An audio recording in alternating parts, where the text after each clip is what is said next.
Bien, mis queridos hermanos, vamos a continuar entonces con nuestra serie Él es Dios.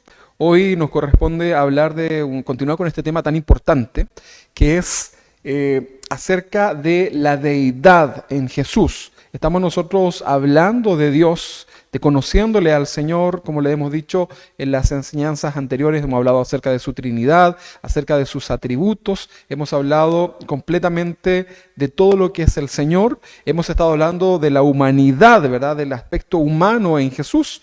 Y también hoy día vamos a continuar hablando acerca de su deidad, esta segunda parte de la deidad del Señor. Así que yo lo invito a ponerse cómodo, a que usted pueda también ahí en su lugar donde esté, tenga su Biblia, tenga su lápiz para tomar nota. Es muy importante esto, ¿verdad?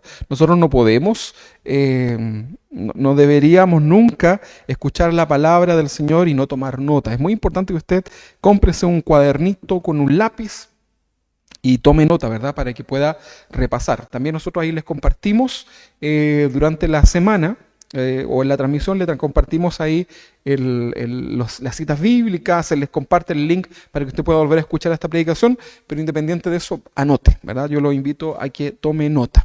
Los puntos anteriores que vimos en esta enseñanza, hablamos acerca de la palabra teos. ¿Se recuerda la enseñanza del domingo pasado? Hablamos de la palabra teos. Hablamos también de la palabra kurios, que significa Señor. Teos, Dios, kurios, Señor. Y ambas palabras se aplican a Jesús, ¿verdad? Hablamos también de que Jesús poseía atributos de la deidad. Finalmente terminamos hablando de que la Biblia ordena alabar al Señor Jesús. Así que todo eso es parte de su condición como Dios. Vamos a seguir entonces hablando hoy día acerca de este tema. Aquí yo les dejo una pregunta. Cuando Jesús estuvo en la tierra, en su ministerio público, ¿se despojó de alguno de sus atributos? ¿Se recuerda usted los atributos del Señor? ¿Se habrá despojado el Señor de alguno de sus atributos divinos? Filipenses capítulo 2, versículo 5, va a ser nuestro primer texto. Vamos a leerlo y vamos a estudiar la palabra del Señor. Que Dios nos ayude. Filipenses capítulo 2, versículo 5, un texto muy conocido, dice así: haya pues en vosotros este sentir que hubo también en Cristo Jesús, el cual, siendo en forma de Dios, no estimó el ser igual a Dios como cosa a que aferrarse, sino que se despojó a sí mismo tomando forma de siervo, hecho semejante a los hombres. Ahí tenemos una palabra, una frase que queremos destacar, que es la palabra se despojó a sí mismo. Si usted tiene un destacador o su lápiz, ahí marque ese texto o anótelo en su cuaderno, porque es un texto que vamos a estudiar. Les decía yo que la pregunta era: ¿se habrá despojado el Señor de alguno de sus atributos divinos? Estando Jesús en su condición de hombre, ¿habrá dejado algunos atributos que le corresponden completamente o manifiestos en una condición espiritual? ¿Los habrá dejado de lado para tomar forma de hombre? ¿Será que este texto se despojó a sí mismo? ¿Se refiere justamente a todo esto?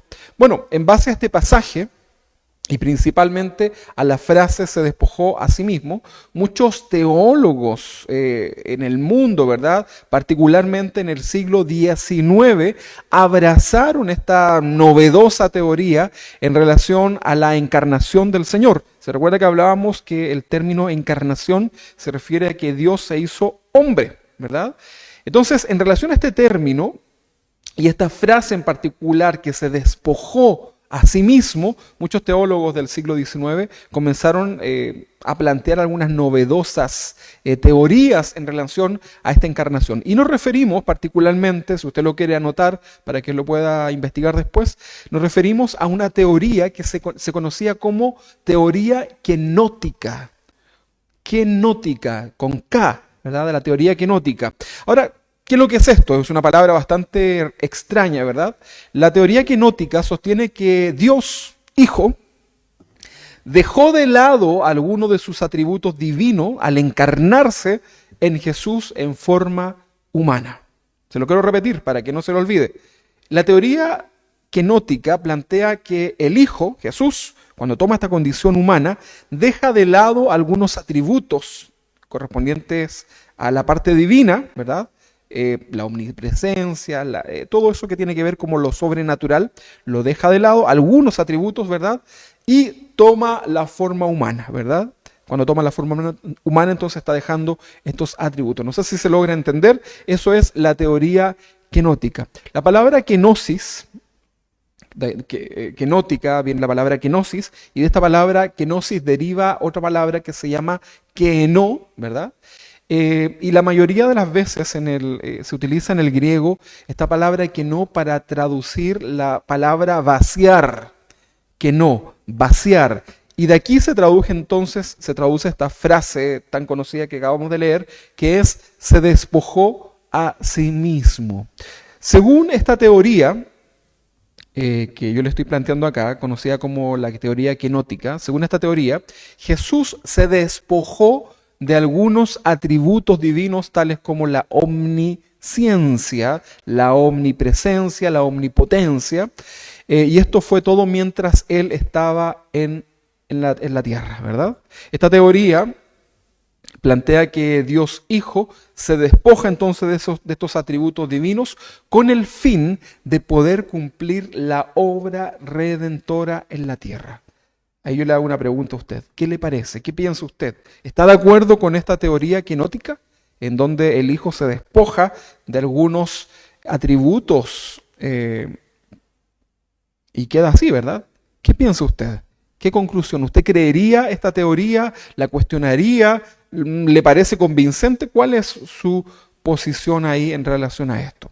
Ahora, si leemos nosotros con detención y analizamos estos textos acá en Filipenses, nos podemos nosotros percatar que en ningún caso, el apóstol Pablo está enseñando que Jesús se haya vaciado de sus atributos divinos, ni tampoco está diciendo nada parecido.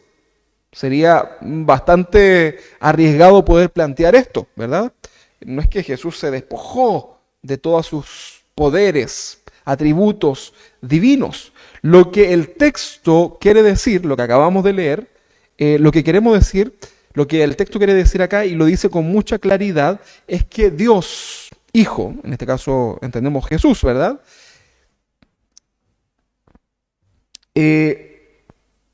Antes de que estuviera en su condición humana, ¿verdad?, en la tierra, antes de que naciera Jesús, el Hijo ya existía, se lo hemos enseñado en otras oportunidades, y el Hijo tenía una condición de absoluta adoración. Estaba Jesús en su trono, siendo adorado, ¿verdad?, por los ángeles, arcángeles, querubines, ¿verdad?, toda creación angelical le adoraba, ¿verdad?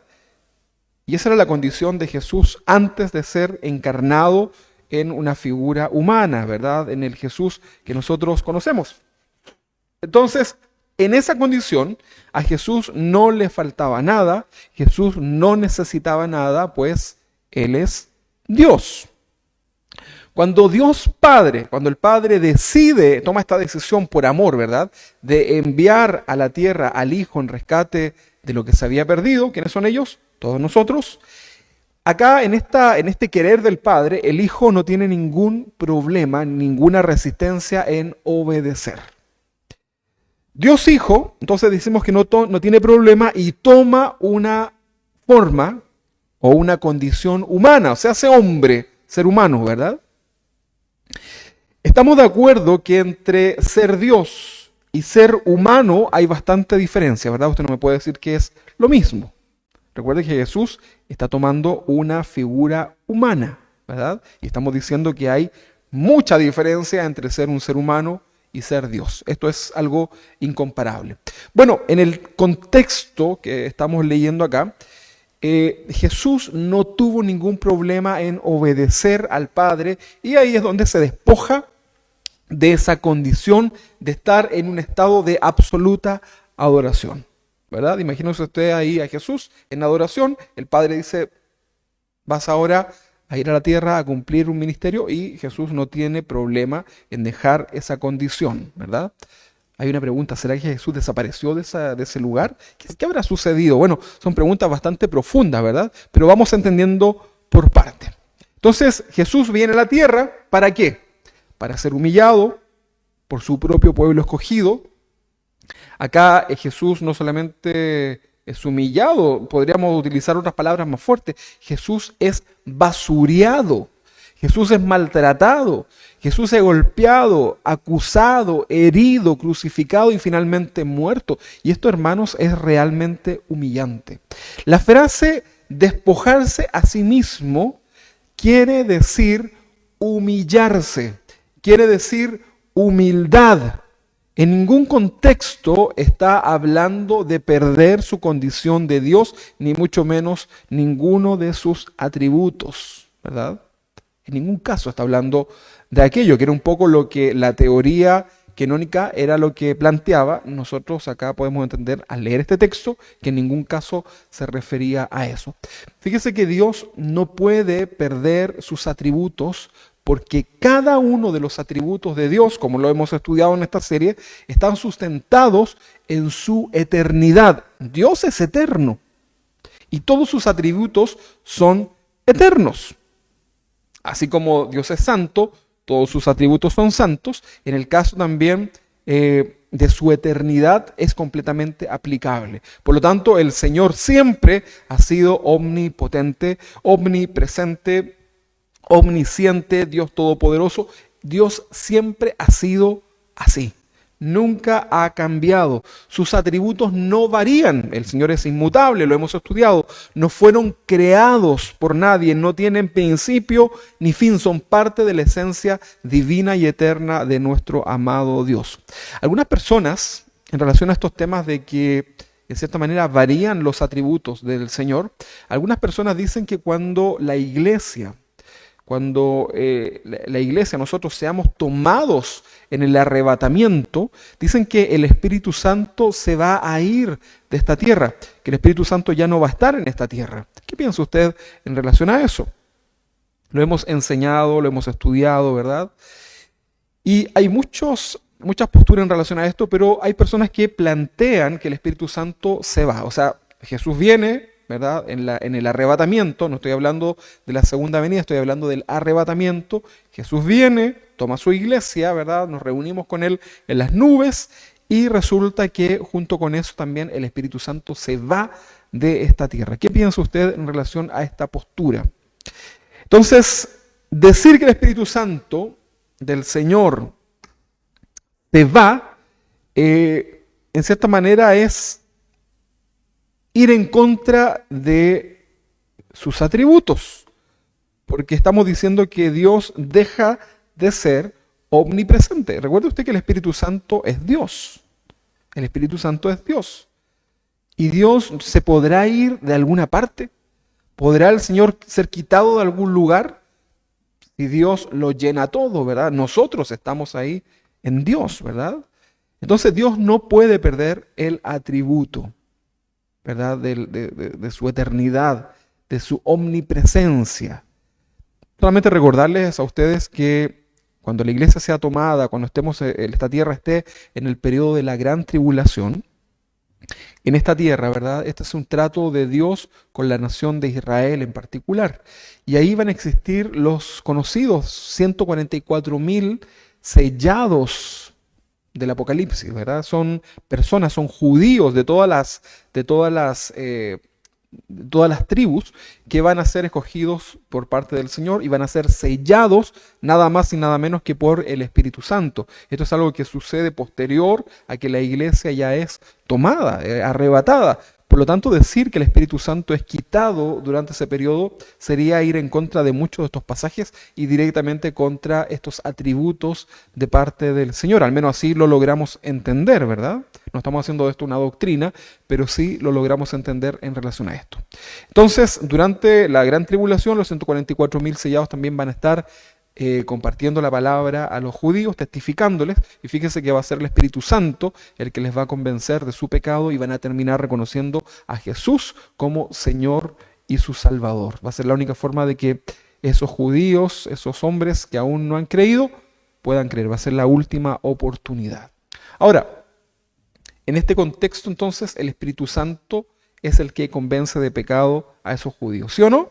Sin duda que sí. Entonces, Jesús no podía perder sus atributos. El Señor no puede perder sus atributos. Sin embargo, Él podía decidir si usar sus atributos o no usarlos. Que eso es algo muy distinto, ¿verdad? Vamos a leer un pasaje en donde vemos a Jesús con la plena autoridad y la posibilidad de usar su poder, ¿verdad? Utilizar todos estos atributos que Él tenía como Dios en su deidad, esto sobrenatural. Dios lo pudo haber usado, utilizar su autoridad. Sin embargo, vamos a ver acá que Jesús simplemente decide no usarlo. Entonces, que Jesús tenga sus atributos no significa que Él los va a usar en todo momento. De hecho, Jesús caminaba, ¿verdad? Eso es algo muy, muy básico, ¿verdad? Donde muestra que Él prefería dejar de lado su omnipresencia en el sentido de lo físico, y Él utilizaba su cuerpo para trasladarse. Sin embargo,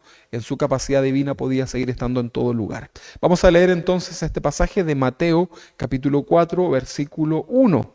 En adelante, Mateo capítulo 4, versículo 1, vamos a leer hasta el versículo 11, un pasaje muy conocido, y aquí vamos a ver cómo Jesús finalmente decide no utilizar su poder, sus atributos. Aquí el pasaje nos habla de la tentación de Jesús en el desierto. Mateo capítulo 4, versículo 1 dice así: Entonces Jesús fue llevado por el Espíritu al desierto, porque necesitaba humillarse, estaba buscando del Señor.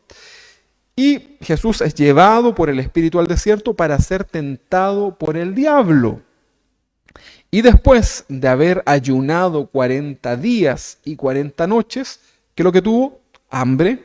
Vino a él el tentador y le dijo, aquí subraya esto, mire lo que le dice: si eres el Hijo de Dios, di que estas piedras se conviertan en pan. Para convertir las piedras en pan, ¿qué es lo que se necesita? Usted no necesita ser un buen cocinero. Eso no le sirve. Usted lo que necesita es tener un poder sobrenatural, milagroso tal vez, para transformar esas piedras en pan. Jesús tenía ese poder. Vemos en algunos pasajes en donde Él alimenta a las multitudes de la nada, ¿verdad? Multiplica incluso, ¿verdad? Hay algo físico que sucede ahí, ¿verdad? Y acá Satanás le está diciendo, si eres el Hijo de Dios, ¿verdad? Él sabía que era el Hijo de Dios, pero lo intenta persuadir y le dice, si eres el Hijo de Dios, di que estas piedras se conviertan en pan. Ahora veamos lo que hizo Jesús. Tal vez si Jesús hubiese sido otro personaje, ¿verdad?, como algunos que conocemos por ahí, hubiese comenzado a hacer alarde de su poder, ¿verdad?, y hubiese convertido quizás una tremenda roca, tal vez en un pan de molde, qué sé yo. Pero veamos lo que respondió Jesús. Y respondió Jesús y dijo, escrito está. Primero que todo, usted debe saber que debemos responder a la tentación de Satanás con la palabra. Esto Jesús nos está enseñando, ¿verdad? Jesús estaba en el desierto, en un lugar propicio para poder ser tentado. Sin embargo, Él iba lleno del Espíritu, iba lleno de la presencia del Señor, sin duda que sí. Y acá le responde a Satanás, a esta tentación, le responde, escrito está. Tú y yo, hermano, debemos conocer la palabra para que cuando venga la tentación, cuando se presente ese momento difícil, tú puedas contestarle al tentador, ¿verdad?, a tu propia concupiscencia, ¿verdad?, al mundo que viene también a tentarte, tú puedas decir, escrito está. Y comiences a citar la palabra del Señor que tiene toda autoridad. De otra forma, no vas a poder hacer absolutamente nada y vas a caer en el pecado. Y respondiendo a Jesús, le dice, escrito está, no solo de pan vivirá el hombre, sino de toda palabra que sale de la boca de Dios. Y esto es una realidad en nuestras vidas. Las cosas materiales, hermanos, pasan, quedan, pero la palabra del Señor perdura. El hombre de Dios, el Hijo de Dios, no solamente vive de lo material, sino que lo más importante en nuestra vida es nuestra relación con el Señor.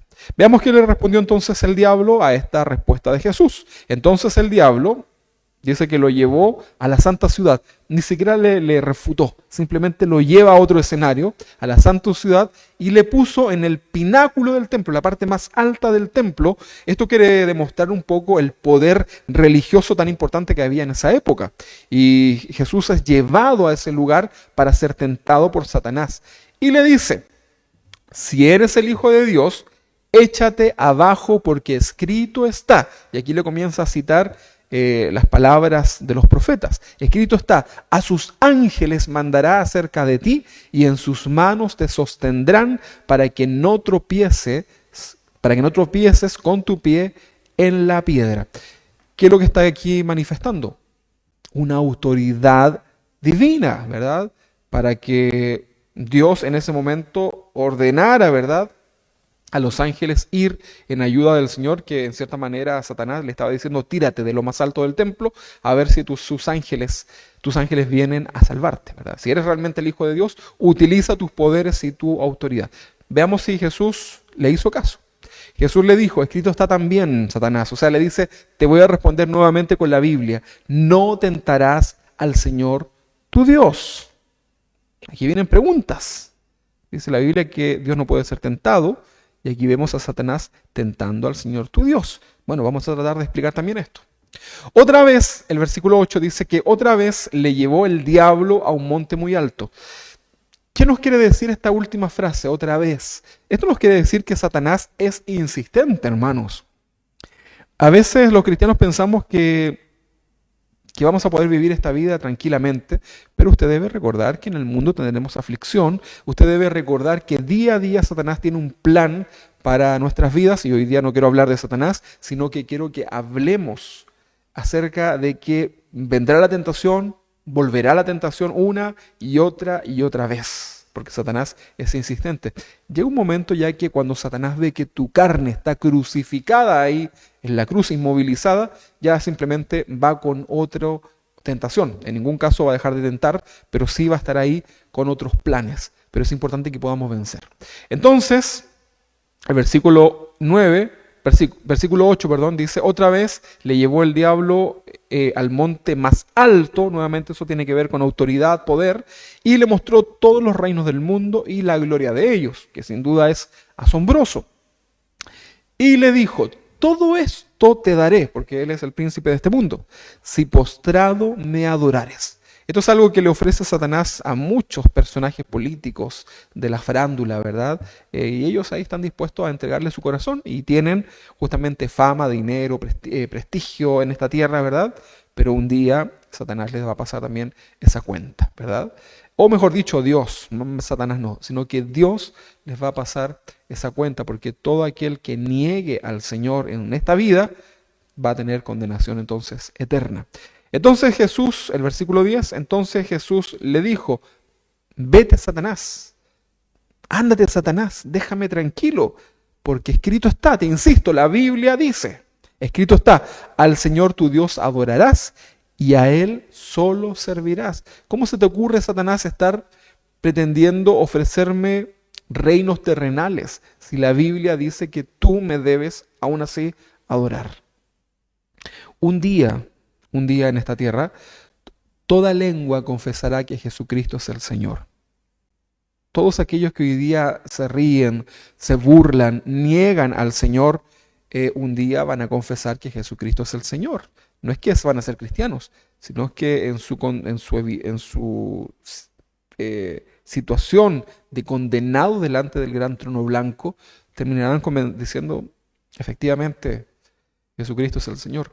Fíjese que la Biblia nos dice en Apocalipsis que a pesar de ello, a pesar de estar viendo la gloria del Señor, entendiendo que Jesucristo es el Señor, contemplando ahí el trono del Señor, dice la Biblia que no se van a arrepentir de sus hechicerías, ¿verdad? Farmaqueia es la palabra que utiliza ahí para traducir hechicería, probablemente de ahí venga la palabra drogas, ¿verdad? Probablemente está hablando de altos personajes, ¿verdad? Políticos y qué sé yo, ¿verdad? Que a pesar de su poder, a pesar de estar viendo ahí que ya fueron vencidos, que Jesucristo es el Señor, no se van a arrepentir de sus males. Esto habla del corazón asqueroso del ser humano. Sigamos. El versículo 11 ya vemos lo que sucedió. Entonces, después de varios intentos, entonces Satanás, el diablo, le dejó, y aquí vinieron ángeles y le servían. Estudiamos nosotros que le servían tenía que ver probablemente con el servicio a la condición humana de Jesús en el desierto, porque Jesús tuvo hambre. ¿verdad? Estaba cansado del camino, ¿verdad? Y los ángeles le servían.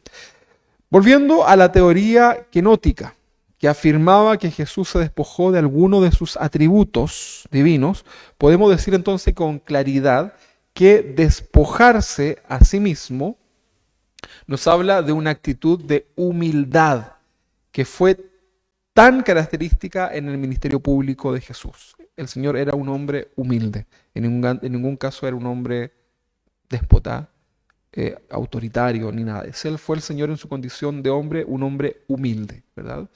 Ok, despojarse a sí mismo nos habla de humildad.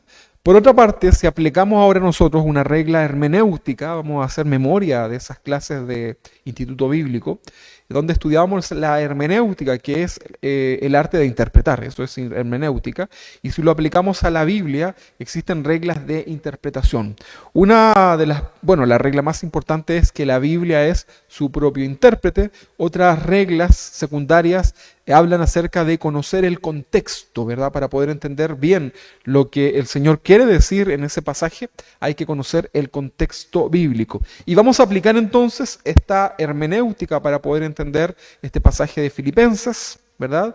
Para ver cuál era el contexto que rodeaba este texto que leímos de despojarse a sí mismo, ¿verdad? Y Pablo acá está exhortando a los filipenses, es una carta del apóstol a la iglesia en Filipo, y los exhorta a que no hagan nada por egoísmo. Y vamos a leerlo en el pasaje, vamos a devolvernos unos pasajes, unos versículos antes de lo que estábamos leyendo ahí en Filipenses, y vamos a ir a Filipenses capítulo 2, en el versículo 3. Vamos a leer el 3 y el 4.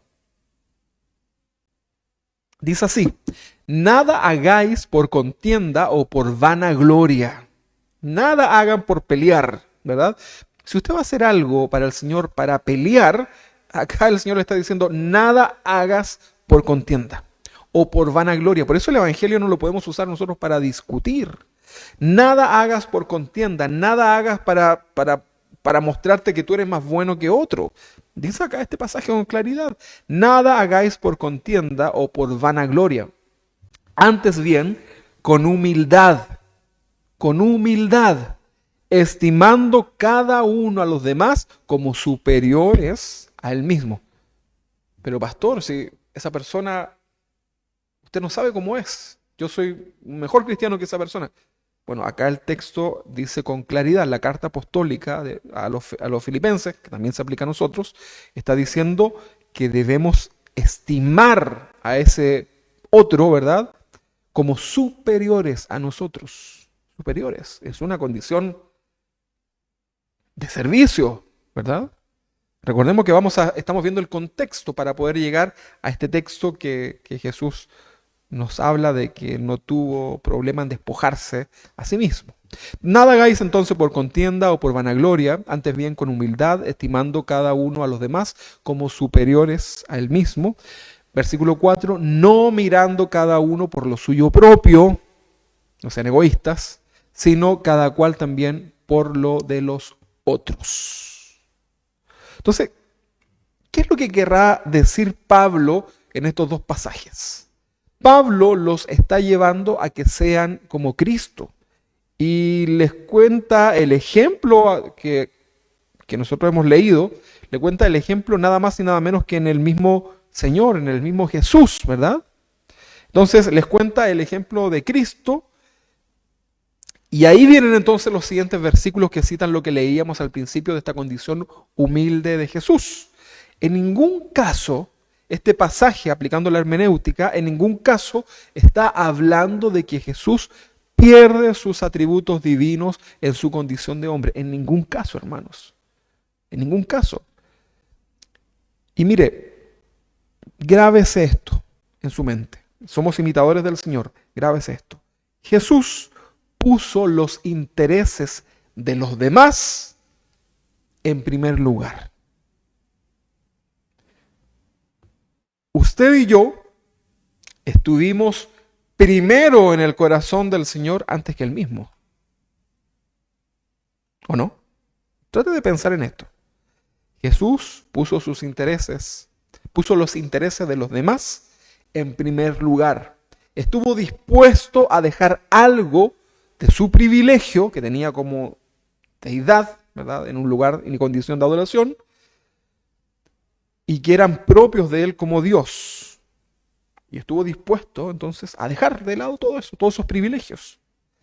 La pregunta que viene acá, al ser confrontados, a ser imitadores del Señor, la pregunta es, usted, hermano, que está ahí hoy día en su casa, yo que estoy acá en este lugar solo, ¿verdad? ¿Estamos dispuestos? ¿Estamos dispuestos a hacerlo también nosotros? ¿Estamos dispuestos a dejar de pensar primeramente en nosotros y comenzar a pensar en los demás? ¿Estás dispuesto a eso, hermano? Cuando tú vienes a la iglesia del Señor, nos reunimos acá, ¿vienes dispuesto a servir o vienes dispuesto a ser servido? ¿Cuál es la condición en la cual tú desarrollas tu cristianismo en el día a día? ¿En obtener tus propios beneficios o poder ser un canal de bendición hacia otros? En ayuda, en atención, en amistad, en amor, en lo que sea. Es una condición que nosotros debemos pensar y replantearnos en el corazón, porque el Señor nos está mandando a ser imitadores de Él. Pablo está exhortando a los filipenses justamente en este sentido, porque habían problemas ahí, ¿verdad?, en relación a esto. ¿Estamos dispuestos realmente a hacerlo? ¿O lo estamos haciendo ya? ¿O estamos dispuestos a hacerlo al terminar esta reunión, cambiar nuestro pensamiento y comenzar a ser servidores, amar a nuestros prójimos?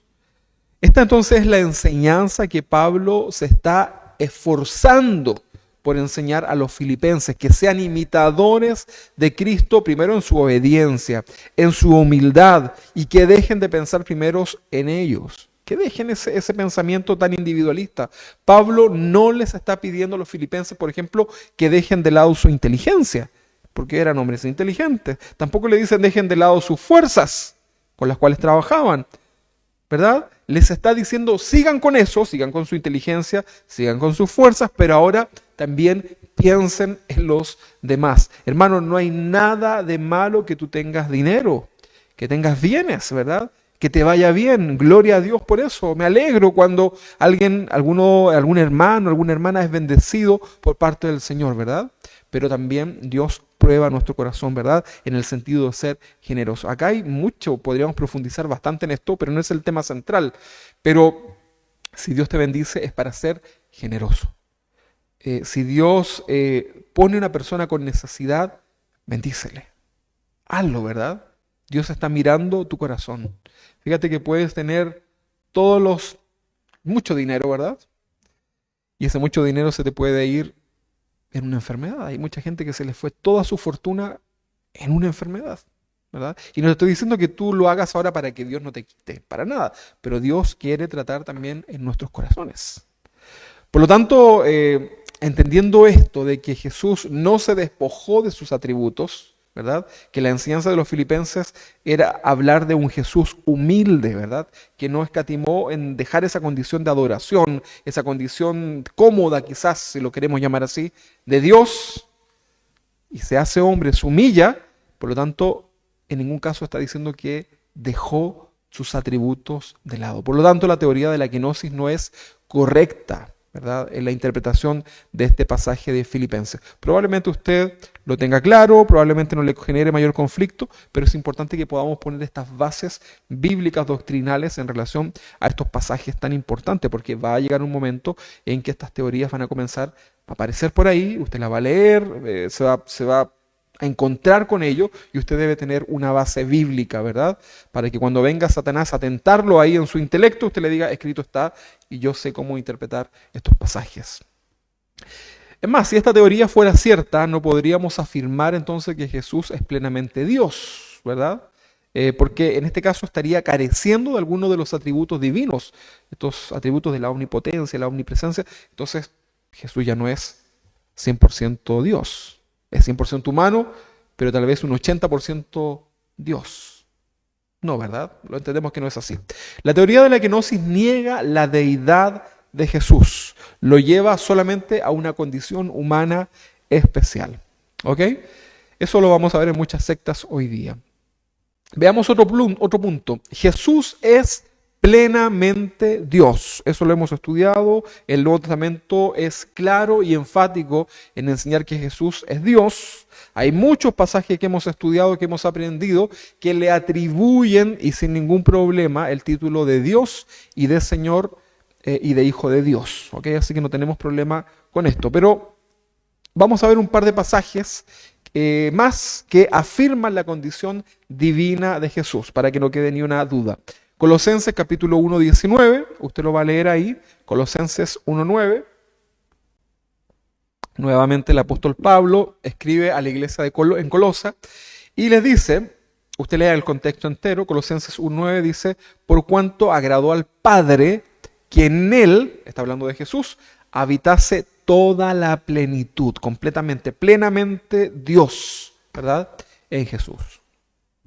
Colosenses es una carta bien interesante de poder estudiar, así que los invito a leerla durante esta semana, no es tan extensa, así que léala. Vamos a leer esta misma versión, pero en la traducción al lenguaje actual, Colosenses 1.19, pero en la TLA. ¿Qué dice?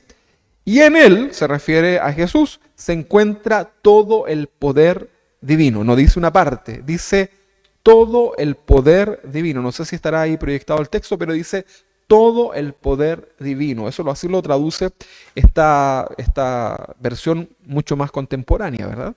Así que es importante que podamos considerar estos pasajes que hablan de la condición divina de Jesús. Vamos a leer ahora Filipenses capítulo 2, versículo 9. Filipenses capítulo 2, versículo 9 al 11. Dice, por eso Dios le otorgó el más alto privilegio, está hablando de Jesús, y le dio el más importante de todos los nombres, no es cualquier nombre, para que ante él se arrodillen todos los que están en el cielo y los que están en la tierra y los que están debajo de la tierra. Versículo 11, para que todos reconozcan que Jesucristo, está claro que está hablando de Jesucristo, es el Señor, es el Curio, y den gloria a Dios el Padre. Jesucristo es el Señor. Es una gran declaración. Por lo tanto, en condición de todo esto que hemos leído, podemos decir nosotros que legítimamente Jesús, discúlpenme ahí en sus casas, ahí sí. Por lo tanto, legítimamente podemos decir que Jesús es Emmanuel, Dios con nosotros. Dios con nosotros. Podemos decirlo esto y legalmente este título le pertenece al Señor. ¿Ok? Una pregunta más que surge acá. Si quiere usted la nota para que lo podamos desarrollar. ¿Por qué fue necesaria la deidad de Jesús? ¿Pudo Jesús haber venido a esta tierra simplemente haber muerto, verdad? Y ya sería un acto que vale la pena, ¿verdad? Que un ser humano muera por todos los seres humanos. Pero la pregunta es, ¿por qué era necesaria la deidad de Jesús? Veamos nosotros algunas afirmaciones que están relacionadas a esta pregunta. Solamente alguien como Dios podría haber llevado la condición del pecado de todo el mundo. Escucha esto. Solamente alguien como Dios, condición divina, como Dios, podría haber llevado la condenación de todo el mundo. Eso es una frase que estoy, en cierta manera, resumiendo en base a todos los textos que hemos leído. También podemos afirmar que la salvación es del Señor, ¿verdad? La salvación es del Señor, sin duda. El mensaje bíblico está diseñado, si usted lee todo el Antiguo Testamento, si ve ya con claridad el contexto del Nuevo Testamento, usted se va a dar cuenta que todo este mensaje está diseñado para mostrar que ningún ser humano, que ninguna criatura habría podido salvar al hombre en su condición, ¿verdad? Ninguna. ¿Cuál es la condición del hombre? Estábamos destituidos de la gloria de Dios. Solo Dios mismo podía hacer esto. Solo Jesús. Jesús y nadie más. No había ningún personaje para poder cumplir esta condición, ¿verdad? De salvar a toda la humanidad. Otra frase que vamos a poner ahí, ¿verdad? Como referencia en esta enseñanza. Solo alguien completamente real, en el sentido humano, y plenamente Dios, a su vez, podría ser el mediador entre Dios y los hombres. Solamente una persona completamente real y a la vez también 100% Dios puede ser el mediador real entre Dios y los hombres. Dice la Biblia que nadie va al Padre si no es por el Señor Jesús. Hoy día tú y yo podemos orar al Padre. Dios escucha nuestra oración por medio del Espíritu Santo que hoy día habita en nosotros. El Espíritu es el que clama también en nuestro interior, ¿verdad? En momentos de angustia, ¿verdad? Entonces, es importante esta frase, ¿verdad? Solo alguien completamente real y plenamente Dios, a su vez, podría ser el mediador entre Dios y los hombres. ¿Quién será? Vamos a ver. Primera de Timoteo, capítulo 2, versículo 5. Primera de Timoteo, capítulo 2, 5. Dice así: porque hay un solo Dios. ¿Cuántos dioses? Un solo Dios y un solo mediador entre Dios y los hombres. Y aquí lo dice con claridad: Jesucristo, hombre. Él es nuestro mediador, ¿verdad? Jesucristo, hombre. Así que para que le quede muy claro, si Jesús no era plenamente Dios, entonces tampoco tendríamos salvación. Y todo esto que hacemos, ¿verdad? De reunir los domingos, de conectarnos, de que usted venga, de que adoremos, de que cantemos, todo esto no tendría ningún sentido, hermanos. No tendría absolutamente ningún sentido. Si Jesús no era plenamente Dios, entonces nada de esto habría sido un personaje más de la historia. Las pocas sectas que niegan la deidad del Hijo, que niegan a Jesús como Dios, fíjense que dura muy poco, ¿verdad? Nosotros tenemos el caso de los testigos de Jehová, que usted dirá, no, pero se han durado harto. Pero fíjese que es una secta relativamente nueva, ¿verdad? A finales del siglo XIX, Russell, ¿verdad? Estos jóvenes inexpertos estudiantes de la Biblia comienzan a hacer estas enseñanzas, ¿verdad? Y finalmente usted sabe que terminan negando la deidad de Jesús. Ellos dicen que Jesús no es Dios, es un hombre que tuvo una condición quizás superior a otros hombres, ¿verdad? Un gran maestro, pero niegan ellos la deidad en Jesús. Sus traducciones en sus Biblias lo dicen claramente. Cualquier religión o secta cristiana que niegue la deidad del Hijo está en un tremendo problema. Yo solamente le voy a responder con dos pasajes. Primera de Juan capítulo 2, versículo 23. Primera de Juan capítulo 2, versículo 23 dice: todo aquel que niega al Hijo, a Jesús, tampoco tiene al Padre. ¿Negar en qué sentido? No solamente en su existencia, sino que en su condición. Si nosotros decimos que Jesús existe, que el Jesús de la Biblia existe, tenemos que aceptar todo lo que la Biblia nos enseña en relación a Jesús. Y la Biblia nos enseña con mucha claridad que Jesús es Dios. Por lo tanto, todo aquel que niega al Hijo, tampoco tiene al Padre. El que confiesa al Hijo, tiene también al Padre. Segunda de Juan capítulo 1, 19, otra respuesta a los que niegan la deidad de Jesús. Dice: cualquiera que se extravía y no persevera en la doctrina de Cristo, no tiene a Dios. No tiene a Dios. El que persevera en la doctrina de Cristo, ese sí tiene al Padre y al Hijo. ¿Estamos claros, verdad? Más que claro. Nosotros creemos, hermanos, como otro punto, nosotros creemos en la deidad y del Señor, de Jesús, y en su humanidad al 100%. Todo esto en una sola persona. Dios, un hombre, en Jesús, al 100%. 100% Dios, 100% hombre. Esto de los porcentajes como para que lo podamos entender nada más, ¿verdad? Ya estamos entonces claros en nuestra doctrina en relación a Dios Hijo, ¿verdad? Solo quiero mencionar brevemente algunos conceptos que son inadecuados, ¿verdad?, a la persona de Cristo. Son algunas enseñanzas que fueron apareciendo durante la historia, ¿verdad? No duraron mucho, pero están ahí. Son conceptos errados en relación a la doctrina relacionada con el Hijo. Hay una enseñanza que se conoce como el apolinarismo. Apolinarismo, con A sin H, apolinarismo. Esto viene de Apolonario, ¿verdad?, que fue un obispo la iglesia de la Odisea, ¿verdad? Esto estamos más o menos hablando del año 361 después de Cristo, el apolinarismo, ¿verdad? ¿Qué es lo que decía esta enseñanza, esta tendencia, estas enseñanzas heréticas? Decían que Cristo tenía cuerpo humano, pero no mente humana ni espíritu humano. Repito, el apolinarismo decía que Cristo tenía un cuerpo humano, ¿sí? Era un ser humano en cuerpo, pero su mente no era humana ni tampoco tenía un espíritu humano. Esto sería así como una especie de, casi de zombie, si lo queremos llamar de esa manera, ¿verdad? Con el concepto que hoy día, que es como que un espíritu posesiona un cadáver prácticamente, ¿verdad? Prácticamente es eso, ¿verdad? Bueno, en cierta manera el apolinarismo trataba de plantear esto, ¿verdad? Era como extraño, ¿verdad? Un poco agresivo, pero ellos lo daban a entender de una manera tal vez con buena intención, pero finalmente estaban yendo en contra de la doctrina bíblica. Entonces, el apolinarismo decía que Cristo tenía cuerpo humano, pero no mente humana ni espíritu humano.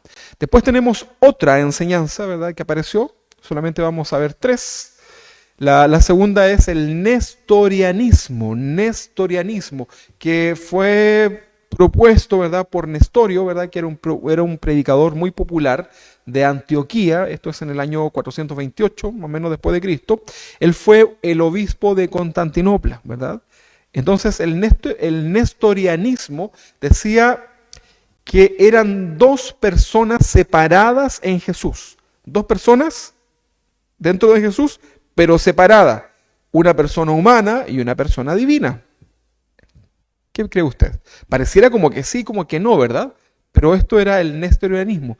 Y esto la verdad que está errado, ¿verdad? Porque ambas personas, la figura humana como la figura divina en Jesús, no están separadas, están completamente en armonía, completamente en un desarrollo espiritual y en santidad. Si no, diríamos que el Hijo pecaba, por ejemplo, ¿verdad? Pero seguía siendo Dios en su condición divina. Entonces, esta postura tuvo bastantes problemas. Después tenemos otra enseñanza que se dio durante los primeros siglos, que es el monofisismo. Mono significa uno. Monofisismo, o también se conocía como el eutiquianismo, ¿verdad? Esto fue una postura, una enseñanza que la desarrolló Eutico, ¿verdad?, que era un dirigente de un monasterio en Constantinopla. Esto fue entre los años 378 al 454 después de Cristo. Y él decía que Jesús tenía una sola naturaleza, porque en cierta manera la naturaleza divina, la original, se apodera de la humana, ¿verdad? Jesús es ser humano, luego viene la naturaleza divina, esa naturaleza divina absorbe la humana, la elimina y da origen ahora a una tercera naturaleza. Entonces, el monofisismo, una sola naturaleza, pero esa una sola naturaleza se refiere a una nueva, que es la absorción de la segunda naturaleza. Es como extraño eso, ¿verdad? Pero esas son las cosas que se plantearon durante la historia. Yo se los comento para que usted lo tenga como parte de su aprendizaje, ¿verdad? Todos estos conceptos que se desarrollaron durante los primeros siglos fueron descartados por los padres de la fe. Sin embargo, algunos de sus conceptos, de una u otra manera, siguen inmersos en medio del cristianismo sectario, siguen inmersos en medio de las falsas enseñanzas dentro de la iglesia cristiana. Por eso es importante que usted y yo podamos leer y ir en profundidad de estos pasajes bíblicos. Si usted tiene dudas, por favor, escríbanos, por favor, contáctenos para poder ayudarles también en todo ello. Es nuestra intención que usted pueda conocer de la palabra del Señor. Vamos a ver algunos pasajes bíblicos o textos, ¿verdad?, que hablan de la combinación de la divinidad, ¿verdad?, de la deidad y la humanidad en el Señor Jesús, ¿verdad? Al leer nosotros algunos pasajes del Nuevo Testamento, van a surgir preguntas que es importante que estén ahí, ¿verdad?, que usted las pueda reconocer y podamos también ir respondiéndolas, ¿verdad? Por ejemplo, ¿cómo Jesús pudo ser omnipotente y débil a la vez? ¿Cómo Jesús puede decir tengo todo el poder y luego decir que está cansado, que tiene hambre? Son preguntas, ¿verdad? Otra pregunta es, ¿cómo pudo dejar este mundo al ascender ahí al tercer cielo y decir que iba a estar en todas partes? Son como contradicciones. Por eso hay que entender todos sus atributos. ¿Cómo pudo aprender cosas el Señor en este mundo si Él era omnisciente? Significa que todo Él lo sabe. Y leíamos la semana pasada algunos pasajes que hablaban acerca de que Jesús obtuvo conocimiento en el padecer su condición humana. Entonces, la iglesia, en su lucha, estamos hablando de los primeros cristianos, ¿verdad? Los primeros pastores, los primeros obispos, ¿verdad? Y la iglesia en general, en su lucha por entender todas estas cosas, estas preguntas que hacíamos nosotros, le hacía yo recién, ellos finalmente emiten un texto que se conocía como la definición de Calcedonia. Esto fue en el año 451. Se hace una declaración, ¿verdad? Una declaración de fe pública para aquel entonces, ¿verdad? Y que habla de las dos naturalezas distintas de Jesús. Yo le invito a que después busque usted, si tiene tiempo, esta definición de Calcedonia del año 451, que habla entonces de las dos naturalezas distintas de Jesús que permanecen sin ningún conflicto alguno y se desarrollan, ¿verdad? Entonces, para una mejor comprensión del texto bíblico en relación a los pasajes que hablan de la divinidad y que hablan de la humanidad de Jesús, nosotros simplemente podemos partir aplicando nada más y nada menos que el sentido común, ¿verdad? Cuando Jesús asciende a los cielos con su cuerpo humano glorificado, deja de estar en este mundo, ¿no? Porque sus discípulos dicen que lo vieron cuando Él sube, los abandonó, ¿verdad? Cuando Él se va entre las nubes, desaparece. Los discípulos dejan de verlo, los ángeles dicen, este Jesús que ustedes han visto que se ha ido, a sí mismo volverá, ¿verdad? Entonces, cuando Jesús asciende a los cielos en un cuerpo humano glorificado, deja de estar en este mundo, ¿verdad? Sentido común.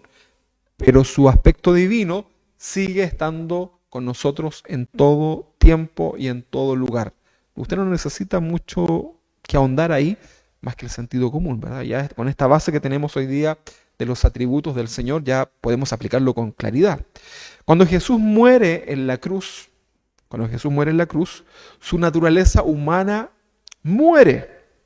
O sea, el Jesús humano muere. No así su naturaleza divina, ¿verdad? Gracias a este aspecto divino es que el cuerpo de Jesús también resucita. Porque el cuerpo por sí mismo no habría podido resucitar. Necesitaba una manifestación sobrenatural, algo milagroso, ¿verdad?, en Jesús para poder resucitar. Entonces tampoco es correcto decir que la naturaleza divina de Jesús muere en la cruz. No es que Jesús desapareció en la cruz, ¿verdad? Solamente su cuerpo físico dejó de ser, de vivir, ¿verdad? Y luego usted conoce el relato que toma un cuerpo glorificado, que ese es el cuerpo que también nos espera a cada uno de nosotros, que es el cuerpo con el cual Él asciende a los cielos. Ahora, otro planteamiento donde podemos aplicar el sentido común. Previo al momento de la muerte en la cruz, Jesús experimenta la ira de Dios, ¿verdad? Piensa usted la ira de Dios. La ira de Dios. Trate de pensar, la ira de Dios sobre Jesús. Y esta ira tiene que ver con todo el pecado de la humanidad. La pregunta es, ¿cuál de estas dos naturalezas, la divina o la humana, es la que soporta la ira de Dios? Recuerda que Jesús no es que muera en la cruz producto de la ira de Dios. Lo que lo hace morir es la tortura que Él padece en su cuerpo físico. Pero dice que recibe toda la ira de Dios ahí en la cruz. Ahora, la pregunta es, ¿qué naturaleza fue la que logró soportar esa ira de Dios? ¿La divina o la humana? Pareciera que la naturaleza divina de Dios intervino, ¿verdad?, en esto para que la naturaleza humana pudiera soportar toda esa ira de Dios. Si Jesús carecía de su naturaleza divina, no lo hubiese soportado. Hermano, usted y yo, por muy santos que pudiésemos ser, cosa muy difícil, ¿verdad?, no habríamos soportado la ira de Dios sobre nuestros hombros si hubiésemos estado nosotros en esa condición de cruz. Por eso es importante que podamos entender estos conceptos bíblicos. Cuando Jesús es tentado en el desierto, esto es en qué naturaleza, la humana o la divina. Es en la naturaleza humana, hermanos. Es tentado en lo humano. Es las mismas tentaciones que usted y yo vamos a experimentar. Dios no puede ser tentado, ¿verdad? Ahí nos está mostrando que pudo existir debilidad en Jesús en el sentido de que podría haber cedido a la tentación y haberse transformado eso en un pecado. Sin embargo, también la Biblia nos enseña que no había pecado en él, y también la Biblia nos enseña que Dios no puede ser tentado. Entonces, la tentación que hace Satanás es hacia la condición, a la naturaleza humana en Jesús. En ningún caso es la intención de tentar la naturaleza divina. Vamos a leer Hebreos capítulo 4, versículo 15. Hebreos 4:15 dice, porque no tenemos un sumo sacerdote que no pueda compadecerse de nuestras debilidades, dice, sino uno que fue tentado en todo, según nuestra semejanza, pero sin pecado. Claro el pasaje, ¿verdad? Leamos ahora Santiago capítulo 1, versículo 13. Santiago 1:13 dice, cuando alguno es tentado, no diga que es tentado de parte de Dios, porque Dios no puede ser tentado por el mal, ni Él tienta a nadie. O sea, Dios no puede ser tentado, ni tampoco Dios te va a tentar. Cuando tú sientas tentación en tu vida, debes saber que eso no proviene de Dios, eso es de tu propia maldad, del mundo o de Satanás. No hay otro origen, ¿verdad?, en la maldad. Entonces, podamos entender, ¿verdad?, que la naturaleza humana fue la que es tentada por Satanás, debilitada en esta tierra, ¿verdad? En este caso, en la naturaleza de Jesús. Ahora que hemos aprendido que la naturaleza humana de Jesús, hemos aprendido de su naturaleza divina, ¿verdad? Estamos nosotros también, al comprender que Jesús padeció lo mismo que usted y yo hemos padecido quizás en nuestra vida cotidiana, hoy día nosotros podemos estar mucho más animados a confiar, ¿verdad?, en aquel que padeció lo mismo que nos toca vivir en el día a día. Cuando venga el desánimo en tu vida, recuerda que el Señor también experimentó esto y Él pudo vencer. Y el Señor nos dijo, en el mundo tendremos aflicción, seremos tentados, pero no se preocupen porque yo les he dado el ejemplo y he vencido al mundo. Dios nos da la capacidad por medio de Jesús, de poder vencer la tentación, de poder ser una persona de bien. Dios puede restaurar al hombre más pecador de esta tierra. Dios puede, por medio de su poder, por medio de su palabra, puede ser restaurada esa vida. Podemos tener una relación con Jesús mucho más cercana al comprender ahora que Jesús también fue un ser humano y que también todo el poder, la deidad, estaba presente en él. Esa es la invitación de parte del Señor hoy día en esta mañana. Comienza a relacionarte con Dios de una manera más cercana. Deja de relacionarte con Dios de una manera distante y comienza a buscarle al Señor de manera más cercana. Hoy día podemos decir, Abba, Padre. Podemos decir, Señor, tú eres mi Padre. Yo soy tu hijo, vengo delante de ti para presentarme, Señor, y te quiero adorar, te quiero servir, quiero hacer tu voluntad, Señor, me cuesta tanto, ¿verdad?, poder hacer las cosas bien para ti. Señor, tú me conoces, Padre, tú también fuiste hombre, conoces esta condición, tú eres mi creador. Señor, ayúdame en esta mañana. Yo estoy seguro que muchos de ustedes, la mayoría tal vez, quiere hacer la voluntad del Señor. Sin embargo, tenemos esta lucha constante en este cuerpo, en esta mente de maldad. Pero el Señor conoce tu corazón y el Señor quiere ayudarte. El Señor quiere darte una mano para que puedas ser agradable y puedas también gozar de la bendición que significa vivir una vida en santidad. Hoy día nosotros podemos tener también, a través de esta enseñanza, la confianza plena que Dios mismo se revela a nuestras vidas por medio de Jesús. Y además tenemos su palabra. Además tenemos el hermoso Espíritu Santo en nuestras vidas, ¿verdad?, en nuestros corazones. Así que, ¿qué más, hermanos, que darle gloria al Señor? Quiero terminar con este pasaje que en cierta manera ya cierra esta enseñanza en relación a la deidad y la humanidad de Jesús. Juan capítulo 1, versículo 14, dice, y aquel verbo fue hecho carne. Y aquel verbo fue hecho carne y habitó entre nosotros. Entre paréntesis dice, y vimos su gloria, gloria como la del unigénito del Padre, lleno de gracia y de verdad. Jesucristo es el Señor. Jesucristo es Dios. Él es digno de suprema alabanza. Yo te quiero invitar, hermano amado, a que ahí donde estás, en tu casa, puedas orar al Señor, puedas entender que lo que estamos haciendo hoy día es para el Señor. A pesar que puedas estar debilitados ahí en tus fuerzas, en tu ánimo, tal vez pasando incluso por el COVID, ¿verdad? Puedas estar pasando por una enfermedad, puedas estar siendo debilitado en el Señor.